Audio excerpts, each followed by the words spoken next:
আগে ভাবতাম যাদের কোনো কাজ নাই তারাই টিকটক করে ভাইরাল হতে চায় এবং জনপ্রিয় হতে চায়। এবার দেখি নার্স, বাংলাদেশের নার্সেও টিকটক করে, তাও আবার হাসপাতালে। রোগীর অপারেশনের পর তখন তার রেস্ট নেওয়া দরকার এবং সে রেস্টে থাকে, কিন্তু ওই মুহূর্তে ওই নার্স, ওই প্রিয়া নামের ওই নার্স কিভাবে টিকটক বানাতে ব্যস্ত হয়ে যায়।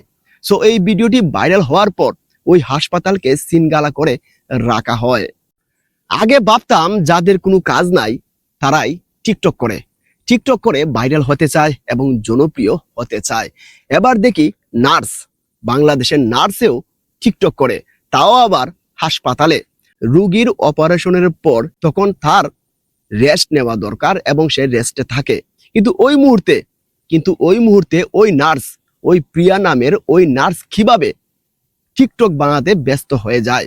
সো এই ভিডিওটি ভাইরাল হওয়ার পর ওই হাসপাতালকে সিনগালা করে রাখা হয়।